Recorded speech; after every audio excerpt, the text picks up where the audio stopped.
Talking about a 1971 Buick Riviera boattail GS. Now this car right here is actually a parts car. I have two of these, and we're going to be making a video series of us actually restoring the other car, which I got from Michigan. It's in much better shape than this car, and as much as I hate doing it, I hate taking this car and tearing it apart, but it's just really too far gone to be putting the money and time into trying to restore it. But it will make a really nice parts car, and it actually runs. It has a running engine and doesn't have a gas tank, so it's not something we can just come out here and readily start. But I'd like to go over a little brief history about this car and how it came about, and a little bit about the specs on it, and that's what we're going to be talking about today with this Buick Riviera boattail. So the history starts that, at the time, a man named Bill Mitchell was still in charge of General Motors styling, and in designing the 1971 Buick Riviera, he was inspired by the pre-war era cars that had elegant pontoon-style fenders, tapered tails, and engine-turned instrument panels of the 1930s Auburn boattail Speedster. This wasn't the first time that this design was used. In 1963, Corvette Stingray used a similar styling. Mitchell decided that the next generation Buick Riviera would use a similar styling, but without the window split, that was on the 63, that was actually removed for the 1964 Corvettes. And the initial concept was from a designer named Don Daharsh, and then it was passed to the head of Buick styling, Jerry Hirshberg. And the concept was changed several times with a lot of input from Bill Mitchell, and designs were switched midstream because of a change in management. The considerations were put into the 71 Buick a perimeter frame B body chassis with a 122-inch wheelbase, that was shared with the LeSabre and the Centurion.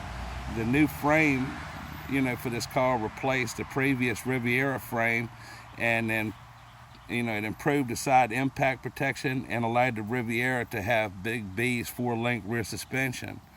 The 1971 Buick Riviera was larger than the previous year Rivieras in every detail. The shipping weight was 4,400 pounds, and the Grand Sport package was still available, and that was a staple with Buick since 1965 when they first started the GS series.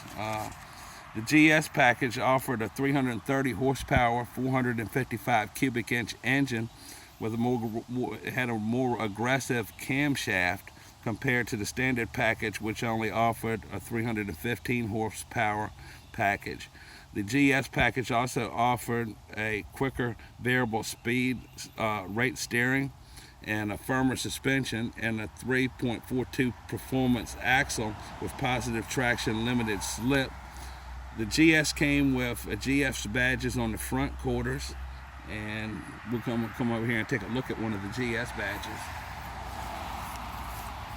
As you can see right here, this is one of the ones that would have been on one of the GS badges that would have been on the front quarter, and there would have been another one on the other side as well, and one also located on the rear trunk deck of the car.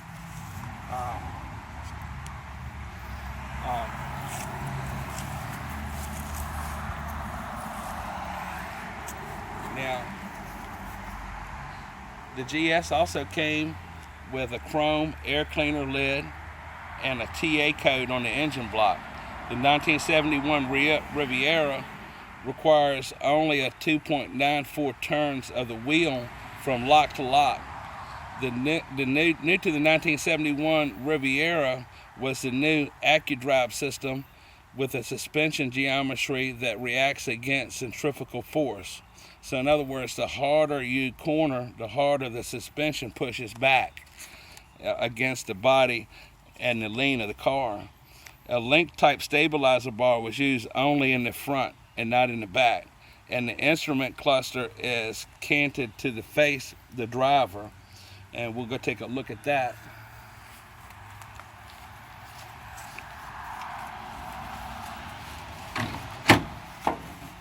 As you can see, this is what's left of the instrument cluster in this car, and it doesn't actually have a dash. Not too many of the GS models actually came with the bench seat, and this is one of them. And I'd say probably only 3 or 4% of them had this bench seat. It's not really my thing. I kind of like the bucket seats, which is what we're doing in the other car. But you can see this car is missing quite a bit, and we've actually stripped a lot of the parts off that we're putting in the other vehicle. It's going to be black on black, in the black interior, black exterior on the next car.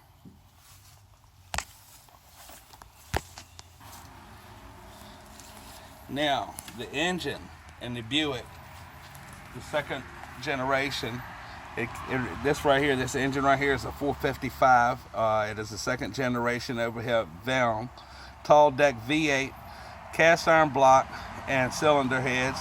It has a displacement of 455 cubic inches, a bore stroke of 4.31 by 4.90 inches, a compression ratio of 8.5 to 1, a horsepower 330 that came in the GS model at 4,600 RPMs, had 455 pounds of torque per foot at 2,800 RPMs, and the valve train was a hydraulic valve lifters, main bearings 5. The fuel system was a single Rochester Quadrajet 4-bell carburetor with vacuum secondaries, a mechanical pump lubrication system.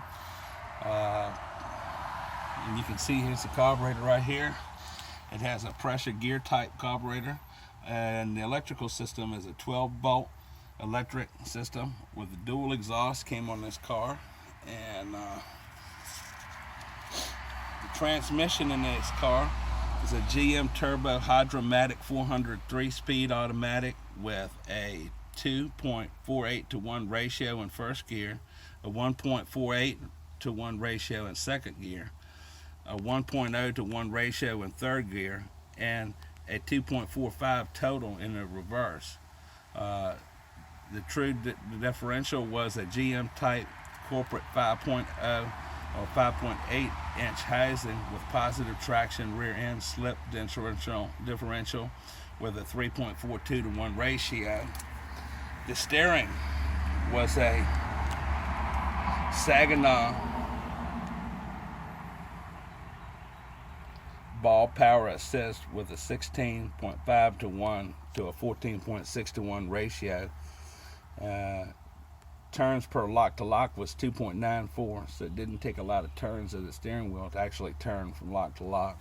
The brakes were hydraulic vacuum power assist front 12-inch disc brakes, and the rear had 11-inch drum brakes. The suspension on this car, the front independent length A-frame coil springs, telescopic shock absorbers, anti-roll bar, rear upper and lower control arms, coil springs, telescopic shock absorbers, and the wheels and tires that came on this car originally on the front were 15 by 7 inches on the front and 15 by 7 inches on the rear, and it came with a bias belted white stripe Michelin radials when it was new. The weights and measurements on this car, wheelbase on this car is 122 inches. The length of the car is 217.4 inches. The width of the car is 79.9 inches. The height of the car is 54 inches. And the front track is 64 inches. And the shipping weight of this car was 4,435 pounds empty. The capacities in the crankcase is 4.5 quarts. The cooling system capacity is 19 quarts. The fuel tank capacity is 25 gallons. The transmission capacity is 23 pints. The production built of this car was 33,810 Rivieras for 1971 were built. Only 3,175 or 9% had the Grand Sport option. The performance on this car is 0 to 60 miles per hour in 9.1 seconds. 1/4 mile is 15.9 seconds at 88 miles per hour. The 1971 Riviera only in this 1 year came with a full float ventilation system with 2 large deck lid louvers. And we're going to go back here now and take a look at that.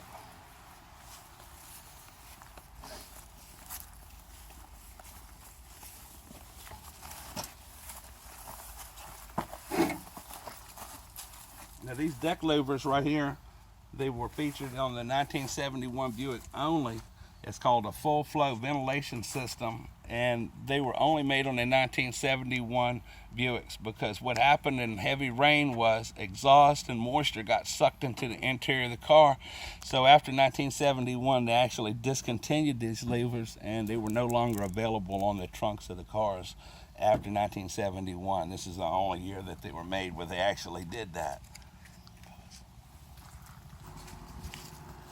All right, this car right here is the actual car that we got from Michigan.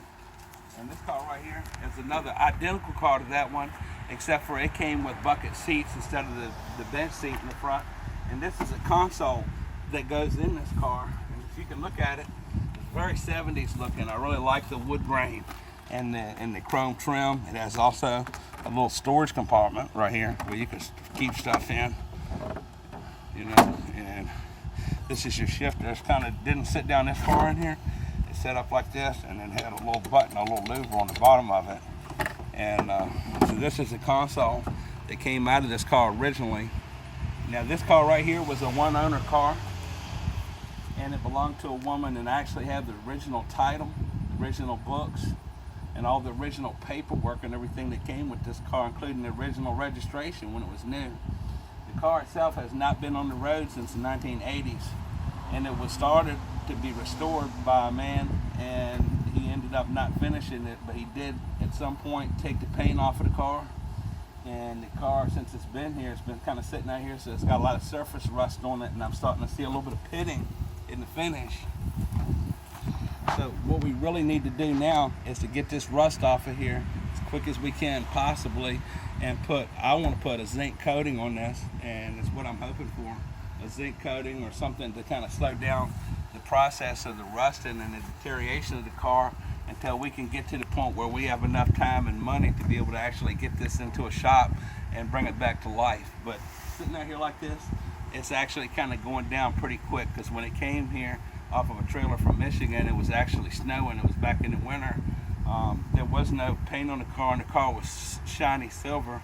And as far as the restoration parts, what they had started to do on it was they went back here. There's some rust here around this fender right here, and they had started fixing it by pouring lead and stuff in it. But what we want to do is actually get get all this and cut it out and put new sheet metal and stuff inside of this area and weld it in. Look at this, a goddamn dragonfly landed on my finger. You see that shit? Look. Okay, anyway. But as you can see, they put a little bit of body filler and some, and it looks like some lead or something they poured in here. And by the look of this, I think it originally probably had a vinyl top. So I don't see any leaking around this back window, and there's no deterioration or rust in the tracks of this window. It's actually pretty perfect compared to the other car, which is really leaking bad. But when we go to paint this car, we want to be able to take all this trim and chrome and everything off from around the windows and actually paint the tracks, put the glass back in the car and reseal it and everything, and put all new weather stripping and all that. So you can see back here, here's the 1971 standard louvers we were talking about that came standard on this car that they discontinued in 1972. As you can look at the back end of it, it has that 1933 Roadster boat tail styling that they also had on the 1963 Corvette Stingray. It has these raised fenders, these rolled fenders, you know, pontoon style fenders and stuff. And when you're actually sitting in the car and you're looking in the mirrors and stuff, the visibility, from what I understand, is really good when you're sitting in here because of this panoramic type of window that's in the back, and you can see the lift of these rear fenders in your side view mirrors, which is kind of cool. And if you come around here and you look at the inside of this car actually has a dashboard. This car actually has a dashboard that's in it, and it's in good shape with no cracks.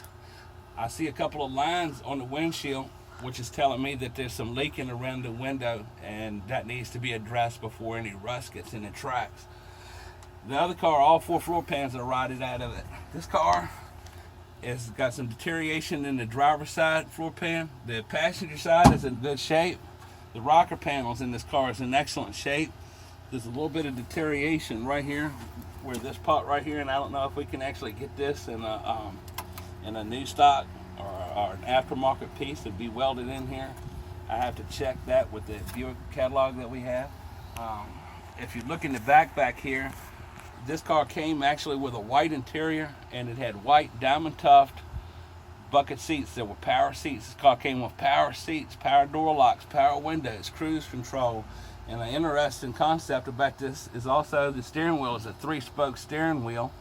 And also it had the wiper and washer fluid control on one arm, which is a little unusual for the time.